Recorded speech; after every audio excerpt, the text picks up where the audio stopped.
When you need to insert a row that might already exist, reach for an upsert.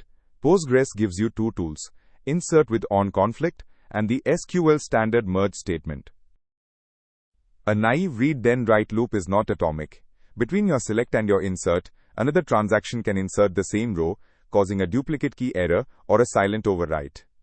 Upserts push that decision inside the engine, where it is handled under a single lock. Read this top to bottom.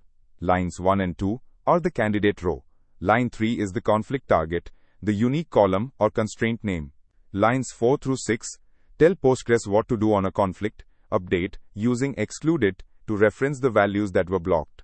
Line 7 is an optional where guard on the update. Merge names a target table and a source relation, joins them on a condition, then dispatches to when matched or when not matched branches. You can add a third branch when not matched by source to delete rows that exist in the target but not the source. Postgres does not pre-check for the row. It tries the insert optimistically. If the unique index signals a conflict, Postgres rolls back to an internal save point, locks the existing tuple, and applies your do update expression. Excluded is simply that rejected candidate row, made available as a pseudo table.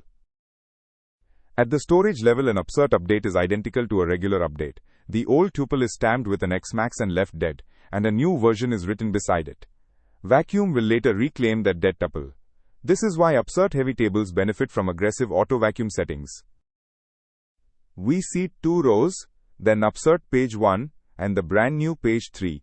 Page 1 has its count incremented from 5 to 6. Page 2 is untouched. Page 3 is inserted fresh with a count of 1. The most common review mistake is writing do update without a conflict target. Postgres requires a column list or a constraint name when you use do update. Omitting it compiles in some ORMs but fails at runtime with an inference specification error. Flag it immediately. 3 things to flag in review: a missing conflict target on do update, confusion between excluded and the existing row, and use of merge against a pre-15 Postgres cluster. And remember that every Upsert update bloats the heap just like a regular update would.